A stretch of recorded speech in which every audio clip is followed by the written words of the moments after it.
Story 1. I used to work at a craft store as a cashier, but quit when I moved. Ended up going back a couple of years later to make some extra cash, but this time in the framing department. During the interview, they swore up and down I would only ever be a backup cashier because I said I refused to have full cashier shifts. First shift after the interview is listed as framing, but I'm put on cash and told that actually most of my shifts would be cash since they'd found someone else for framing. I spent the next 6 hours giving everyone who came to my register 20% off of everything, and then never went back. Story 2. My first internship was at a Brazilian teen detention center. It's akin to a prison, but Brazilian law has some distinctions between crimes committed while as an adult or as a teenager. Teens go through socio-educational measures. I was walking through a courtyard with my supervisor when some doctors came running, flailing their arms and screaming, while officers came running from the opposite direction. I get pulled by my supervisor, who just tells me to run back to our office. These teens, as young as 12, had escaped their block. A few minutes later, an officer comes knocking on the doors of the offices and yelling for everyone to run outside because a fire had broken out. Some of the teens had set mattresses on fire in their cells. I didn't really nope out. My teacher did. She hadn't even been there that day. So I was forced by the university to choose another place to intern at. Oh well. Story 3. I got a job at a Build-A-Bear knockoff at the end of a mall that wasn't very busy. My interview with the owners was interesting. They were an older couple who said they had wanted to open a Chick-fil-A, but you need $1 million to do that. My first day, one other girl was working, and she didn't really talk to me. I had basically no training, and she disappeared into the back. I was standing at the register area, which was underneath a giant storybook mushroom. A mother and her young son walk in and start to look at the bearskin options. I greeted them and left them to look around. They ended up leaving after a couple of minutes, and my coworker reappeared from the back with a cordless phone and handed it to me. It was my boss. He told me that when a customer walks in, he wants me to come out from under the mushroom to them. Come out from the mushroom. After he finished speaking to me, I hung up and went to my coworker and asked about the phone call. She said the place has cameras set up and the owners watch them from their house and call in a lot. I did not come back to work after that day. Story 4.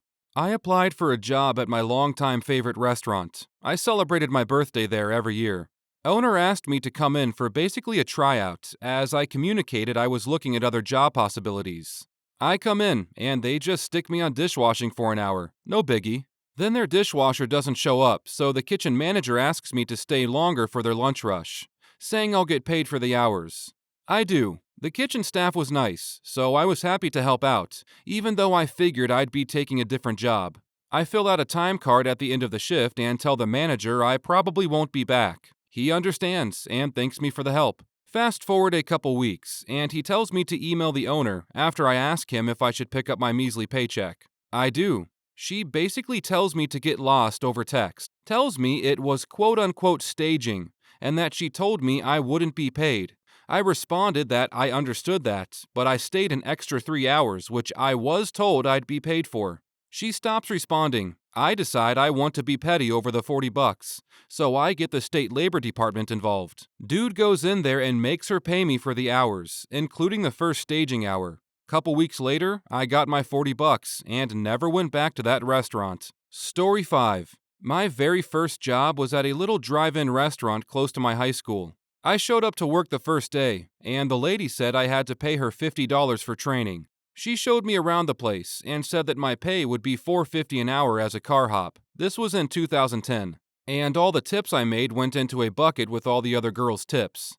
At the end of the night, she counted up the tips, kept 20% for herself, and split the rest up evenly among every employee. Also, part of our job was 1 day a week we had to spend 4 hours cleaning her house. It seemed super shady. I literally left after listening to her go over all these rules. My dad was pissed until I explained, and another girl confirmed, and my dad agreed I did the right thing. Story 6. I technically quit before my first day. I got hired at a well-known gift store.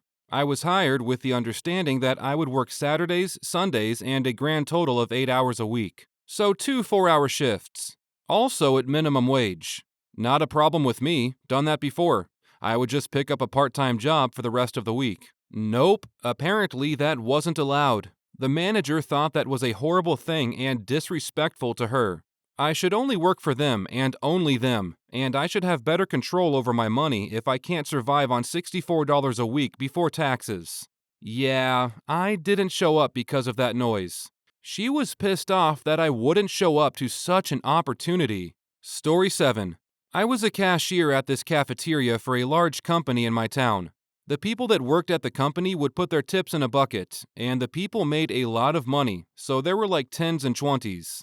The manager of the cafe wouldn't let me have any tips because she said that cashiers couldn't be trusted, so she would ship the tip money to a church in El Paso. I immediately knew that this was a load of crap, and I just never went back. It's also illegal, I think, to collect money for one thing, but do something else with it without disclosing who or what it's for. Story 8. Ended up being a scam to try and get free labor. I went for a job interview as a security guard. A man and a woman asked me my name, asked me how strong I was, then hired me and asked me to start immediately. That got my alarm bells ringing. 2 questions in an interview, and I am employed and working with no discussion about anything else. They took me down to their warehouse. Office interview was above it, and told me to start moving boxes from a shelf into a truck. I said, hang on, the job is security, not manual labor. Then they started getting really crappy with me, saying if you want the job, then you need to do this part of it. I was like, yeah, nah, I'm out, and walked out. Total scam. There was no job, and it really pissed me off because I could have gone to another interview at that time, but chose to go there instead. Story 9. I had a job for 1 day selling home security equipment door to door. The whole idea was basically to make it seem like you're doing them a service and then lock the customer into 5-year contracts. My supervisor and I were in this one home of a family that had hardly any English. The father said they had been struggling with finances, but my supervisor kept pushing it on them, and the customer seemed like he didn't fully understand what was going on. I couldn't in good conscience take these people that were already struggling and put them in a worse position. Story 10. I answered an ad for a babysitting job. I was already working on a casual basis, but it was sporadic, so I thought some after-hours babysitting would be welcome extra cash. The couple were both in the military and proceeded to tell me that I would be staying in the spare room and looking after their 6-month-old child around the clock, as well as doing the housework. I would have 1 day off every 2 weeks. They said it's cash in hand, so I could sign on to the dole, unemployment benefit, to make up the rest of the money. I left on the spot. They wanted a live-in housemaid and nanny, not a babysitter, and they were not able to pay. Why they thought it was up to me to illegally collect the dole to subsidize them, I don't know. Story 11.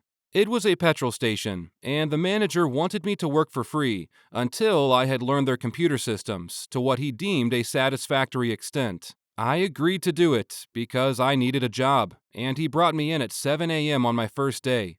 However, he was not present to go through the training with me, so I was just standing around kind of helping out on the forecourt, but not really knowing what I should be doing, not learning anything.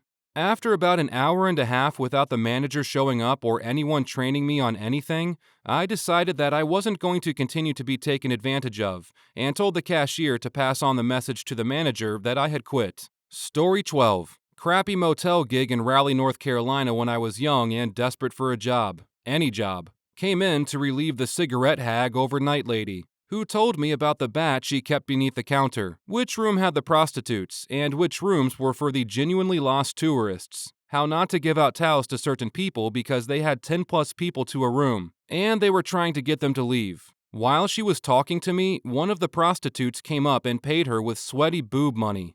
Also, they expected me to do laundry in the back room in between babysitting the front desk. Also wanted me to watch out for stray needles or paraphernalia in the sheets. I overheard a man in the lobby on the phone, talking about how he had a friend who was in jail, and he was going to hire him to end his cousin who was in that same jail.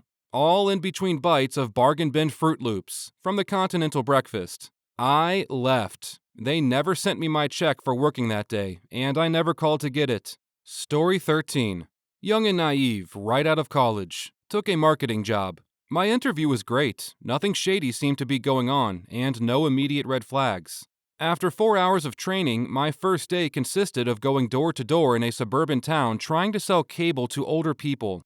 We were told to dress for business, so I'm hiking around for miles in my best skirt, suit jacket, and heels. Hours were from 9 to 5, but we didn't get back to the business until well after 10 p.m. Not to mention, the person I was shadowing was able to make a sale to an older gentleman who seemed to have memory issues. I noped out of there. Story 14. I went into orientation for a new job as a truck driver. Obviously, you'll be away from home, but this was crappy. Out on the road 30 days at a time, then only 36 hours or a day and a half at home. You only work 6 out of 7 days, so 4 of those days you just sit at the truck stop unable to move, and not getting paid. Can't bring a pet of any type either. So I would only be home 18 days a year, on the road for 347 days a year, and unpaid for 52 of them. The no pets rule was the final straw for me. I will not be out 30 days alone with no little friend to keep me sane. I noped out of there. Story 15. They hired me to work full-time. I had an interview to work full-time. I was trying to quit a horrible job, and this job was on the other end of town. I needed enough money for the bus pass, and to make up the difference, and more, of quitting my old job. They hired me, and showed me my schedule.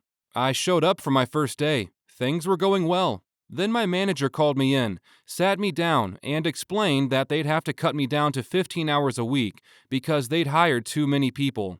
I explained painfully that I had to take a bus an hour each way and would not be able to pay rent or food after that. He said I could always hold out and hope people quit. I told him he could start with me, took off my apron, and stormed out in tears. Story 16. I delivered pizza for one day. At the end of the day, I did the math, and the tips did not cover the gas I used. They had me driving 15 miles for some deliveries, and my truck gets about 20 miles per gallon. So 30 miles round trip is 1.5 gallons, and that's not even factoring in the extra wear on my truck. Also, the people were strange, and they insisted that I call the one black kid who worked there the N-word John. I refused. The kid was like, "No, it's cool, that's what I call myself." And I politely declined and just called him John. Story 17. My very first job was at a buffet restaurant that was popular with senior citizens and known for their desserts.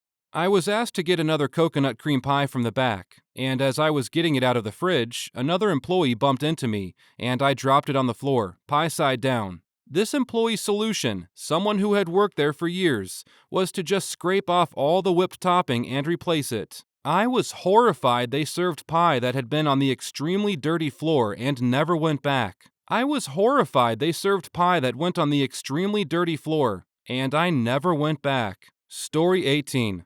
Summer job working for a landscape architect. Got to the job site, and he asked me to dig a hole in some rocky dirt. I asked for a shovel. He didn't have one. I asked for a hand spade. He didn't have one. He told me to just dig the hole with my bare hands, and then he drove off to another site, leaving me completely alone. I dug for a little bit, and then said, "Screw this," and left. Had the job specified that I needed to supply my own tools, I could have, but it didn't, and I wasn't going to work for somebody that expected folks to dig through hard, rocky soil with their hands. Story 19. I was hired as a cook in a country club in Miami, Florida back in 2002. It was the grossest kitchen I have ever worked in the U.S. I haven't been through worse in the U.S. and around the world. Most of the food in the coolers was rotting. There were ants on the cutting board they had me work at. The guy training me picked up a towel off the floor to push the ants out of the way so I could work. A lot of the food that should have been refrigerated was left out. The walk-in freezer door would not close because there was so much ice buildup. I felt like I was going to vomit the whole time I was there. I made it through the day, then did not come back for my second day. The chef called me, and I told him that I would not come back. He threatened to call the culinary school I went to and tell them I walked out on him. I told him that was fine, and called the health department and reported their practices. They called me a year later to follow up on the claim, and had time to go check it out. What a joke. I stand by my choice to quit with no notice and report them. Story 20. I didn't quit, but it was an interview many years ago.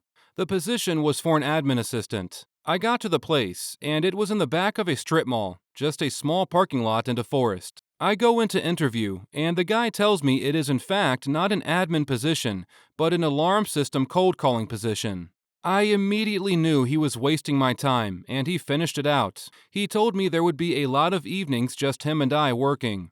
I don't think so. He also said that he loves to reward his team for good sales and always takes them to Mexico. I walked out and told my husband, boyfriend at the time, there was no way I was taking that. I got a call for a second interview, but never picked up the phone. So sketch.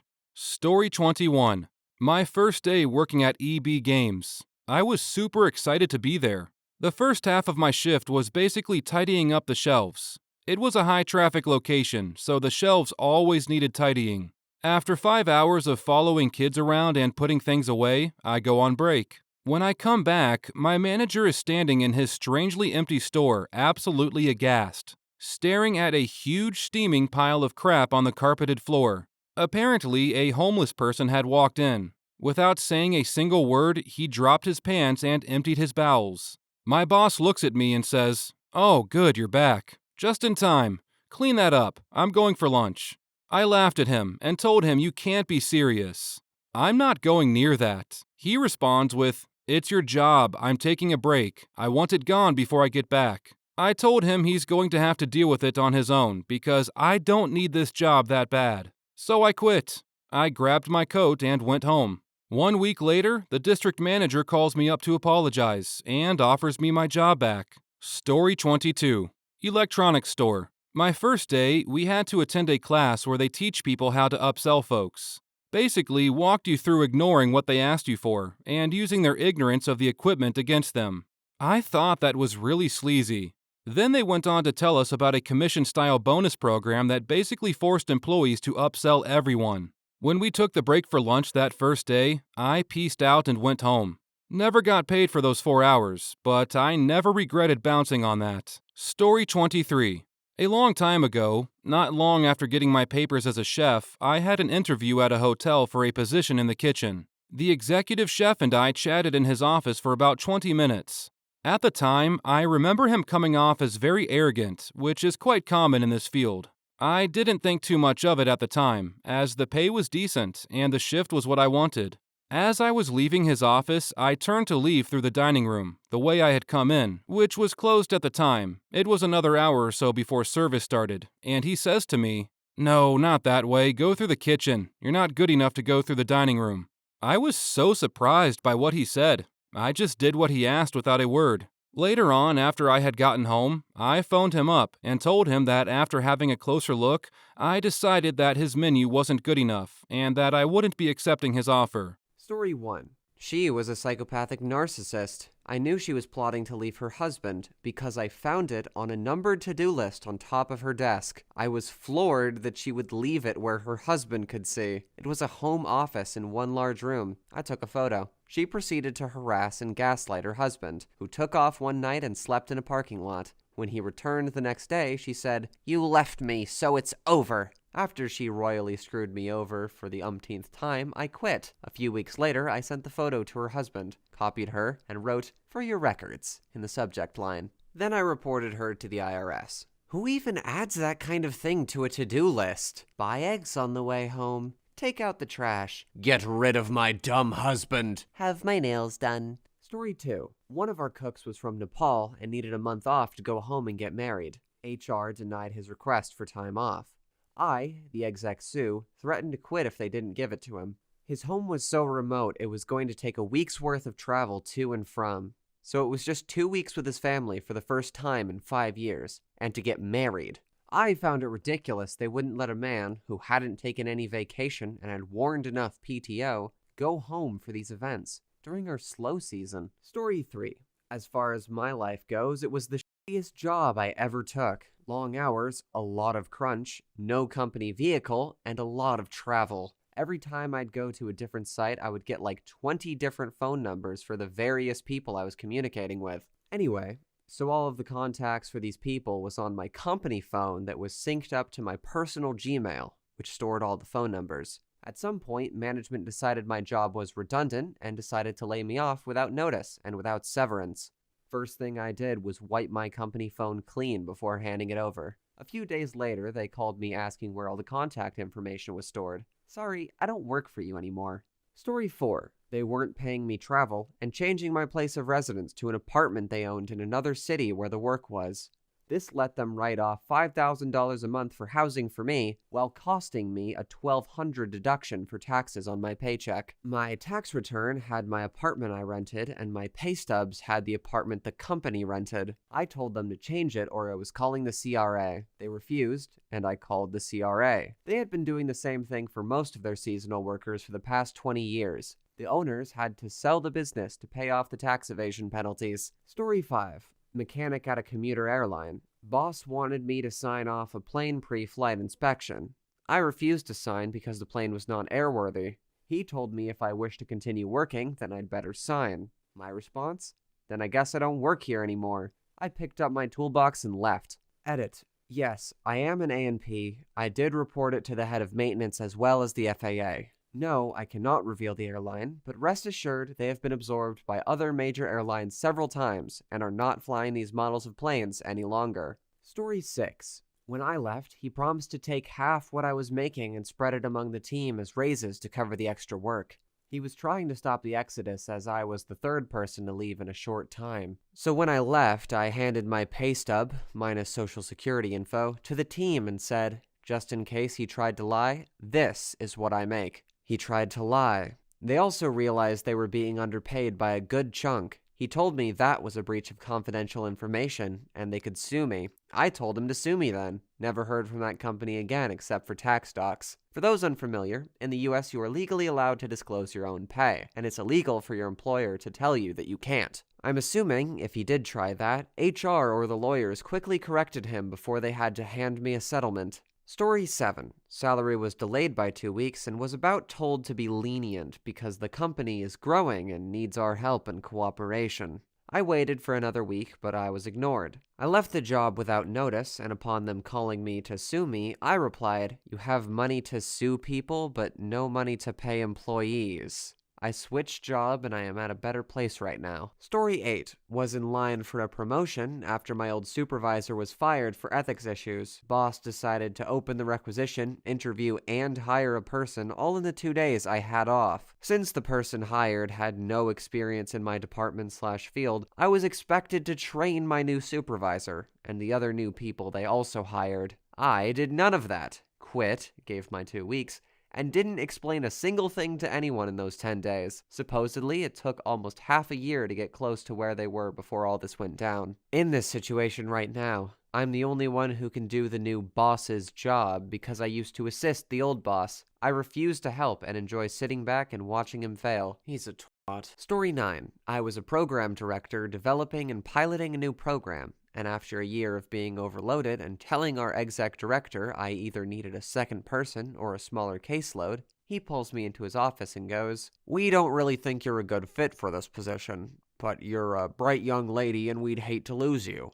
I'm giving you the option to stay and be my secretary. You have until 7 a.m. tomorrow to decide." I took an early lunch, walked to my other job, asked if I could take on more hours, walked back, and told him I had found other employment and would have my stuff cleared out by noon. He asked if I could stay 2 more weeks to train a new person, and I told him no. "What if we paid you a consultation fee?" "No, but you're the only person in the county certified." Should have thought of that earlier. Bonus. This was in the middle of an audit, where it was discovered that he owed me about $3,000 from unpaid hours. I like to call it my leaving bonus. Story 10. I reported him to the work inspection. He was employing more trainees than the legislation allows for a company this size, and was making them work like full-paid workers, with basically no formation at all. He got controlled and fined a big amount of money, had to give money to a previous trainee that worked for him, etc. His company closed for bankruptcy after that. Sweet justice. Story 11.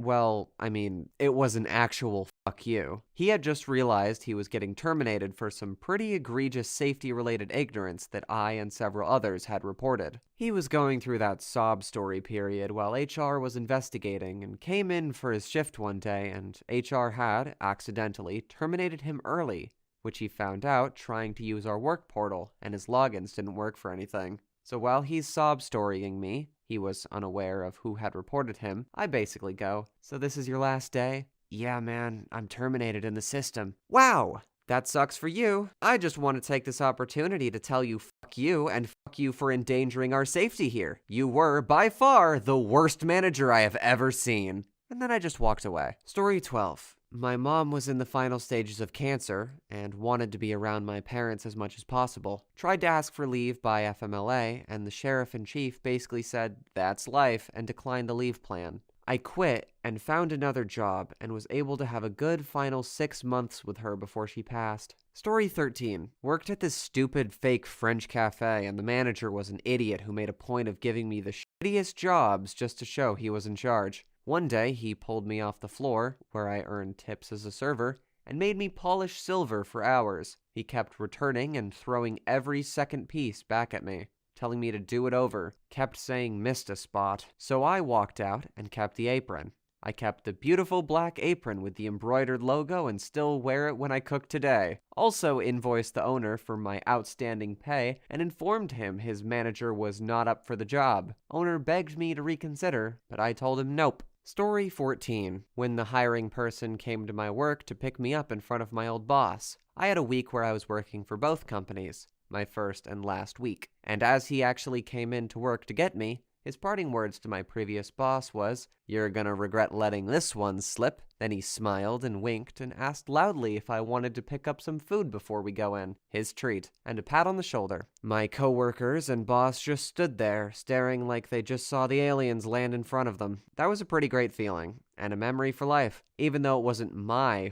fuck you, it felt like I never even needed to. It was just, they got showed up so f***ing hard. And they couldn't do anything about it, since I didn't do anything. Didn't need a reference from them, no outstanding pay I needed to fight about, because I did everything by the book. Just glory. Story 15. I once worked at a gas station/convenience store that would stay pretty busy, for a smallish town right off a major highway, overnight, and I worked the night shift. The manager who hired me was great, and I enjoyed working for her. Then she left for better things, and suddenly there was this pure nugget of a manager who was just a bitter, racist old hag. She and I were basically instant enemies. One night I was 6 minutes late. I was very, very rarely late. And her little fuck buddy, I guess, called her to tattle on me after I relieved him, and then she called the store and started going off on me. Since I worked alone overnight until 7 a.m., I waited for about an hour after the berating phone call, and for a moment when the store was empty. I then hit the emergency stop for the pumps, locked the front doors, counted my drawer very slowly and carefully for the cameras so they couldn't accuse me of stealing, left a note saying "I quit" in the drawer, and then closed the register back up. Then I got on the store phone and called the district manager and left a voicemail explaining exactly why I quit and the fuckery the manager was up to. Then I went to the breakers, shut off the outside lights and most of the inside ones to make the place look closed, and I left out the side door which would lock behind me. Got in my car and left. It's likely my quitting this way cost the store about $1,500 to $2,000 in sales that night. Story 16. After working my entire career for a company as an engineer, I was laid off with others for no reason. Remaining boss requested all my files so they could continue my work. I said, "The day I leave, you will get all my files." Last day of work, I accessed the mainframe and download not just the relevant files, 20 years of files. Tons and tons of folders and files, all in random folders. I just sent him the link. He signed off. I left. He contacted me a few days later and said that's not what I meant by all the files. I said, "I don't work there anymore. I have no computer. I gave you exactly what you asked for." Story 17. I was thinking about quitting, but was holding back. I scheduled a vacation with 3 extra days. It was a once-in-a-lifetime type of trip. He rejected my vacation request. I thought about it for a couple hours, went to his office and told him, "I'm taking the trip no matter what." The next morning, the boss met me at HR and gave me a formal written warning. I responded by giving him my 2-week notice. They apologized and tried to convince me not to leave, but it was too late. I ended up quitting one job because a boss wouldn't give me time off for a vacation that was planned 9 months in advance. He ended up blacklisting me and gave me horrible references, keeping me from getting any jobs for about a year afterward, until I found out and called them out on it. That guy was a petty, garbage human. Story 18. We had a big event where we were in the city center. I, and the rest of the management team, worked approximately 80 hours in 5 days. Slept on the floor there, dealt with extremely aggressive drunk customers that destroyed everything, etc. My boss never listened to our concerns for safety and our concerns for our health. Afterwards, the boss had the audacity to tell us we should have worked harder and could have done better. The entire management team quit on the spot, leaving him with no management. The rest of our team was quite loyal to us, so they quit not long after. The store has recovered now, but it took him 5 years to come back from that. Story 19. Told all my colleagues he gave himself half of the team performance bonus in my exit email. There were 10 of us. The bonus was £3,000. He'd been given it to reward us all for our hard work. He was a horrible, micromanaging prick. Told me I lacked dedication once because I refused to stay up past 11:30 to get a presentation done that he told the client they were seeing the next day. You enjoy your early night, was what he said. Anyway, a lot of chaos ensued. Instead of splitting it 10 ways, he gave himself half, gave the person he was closest to 600, and then split 900 among the remaining 9. Yeah. Story 20. So I worked for a telemarketing company in southern Indiana in my 20s. Our ritual was going to Buffalo Wild Wings for a few beers and wings on Fridays for payday lunch. This went on for months without issue. So, an assistant manager walked in with his wife on his day off one day and told on us and got us fired. So, months later, I'm working at a gas station, and the same manager walked in hammered with a girl that wasn't his wife. I was friends with his wife's friend through the telemarketing job, and I asked if he got divorced. She said no, and I told her what I saw. It gets back to his wife, who then leaves him, and he goes crazy. She moved in with some guy, and the manager breaks in the guy's house and beats him with a bat and kidnapped the wife and their kid. Ended up getting prison time. Think he got out recently. Story 21. Waited until my grill was completely filled with steaks and burgers, clocked out and kicked the back door open, setting off the alarm. The cheap-ass owner wouldn't hire enough people and treated me terribly, though I could do every job in the kitchen. Ran into him about 10 years later and laughed in his face. 10 out of 10, would bail again. 1986-ish. Story 22. My boss had been riding my ass so hard about what I was doing, marketing, which she knew nothing about, that my doctor told me if I kept up the level of stress I was under, I'd end up having a cardiac event. I was 26. The last straw was when she denied my time off request for Christmas that she had already verbally okayed, told me that I already had Christmas Eve and Christmas Day off because they were on a weekend, and I needed to be there on Friday and Monday. So, the week before Thanksgiving, with the absolute most critical time for getting donations coming up, because this was a non-profit, I walked into work and cleaned out my desk and then walked right back out. Sent an email from the parking lot to my boss, HR, and the board saying I quit because I wouldn't be disrespected anymore. My boss was the reason literally every other manager quit within 3 months. She's running the whole place by herself, deeply in the red, with almost no chance to recover. Story 23. Absolute beast of a manager in a Walmart photo lab when I was in school. She was the meanest son of a bitch I ever met. Just a constant black cloud hanging over her all day. I finally had enough of her bullshit and, thankfully, didn't really need the job. Going on like day 6 with no break at all, I told her I was taking a 15-minute break. She told me if I left the photolab area, I would be fired. I walked to HR and told them I was quitting, effective immediately, and to please put a do not rehire flag on my file. They asked why I was quitting. Well, hey, I don't want to be the one to get my manager fired, so let's just say I want no part of what she's doing back there. You, Deb. Story 24. Cutting a long story short, I was hired as a marketing manager. My boss, who happened to be the MD, tried it on with me, and I obviously rejected his advances. He then decided, as punishment, but without making it official, that I would basically be relegated to being his PA, and left me out of all the marketing decision-making processes. Fine by me, I was an overpaid secretary. As I was handling all his admin, it didn't take me long to find some discrepancies. He was ordering things like business cards, letterheads, promotional materials, advertising, etc. from one particular supplier at highly inflated prices that never actually materialized. I figured there must be some sort of mistake. Took it to him, and he essentially told me it was none of my business, and he would sort it out. It was obvious that he was falsely ordering goods and services and taking a cash payment from the supplier in question. So I did some digging and made a separate file on everything he had ordered that didn't arrive or advertising that wasn't published, and it probably amounted to £100,000. Shortly afterwards, I was made redundant. I dropped the entire file into his boss on my last day, and as I walked by his office window, tapped on the glass, and gave him the V sign. 1 month later, he was fired.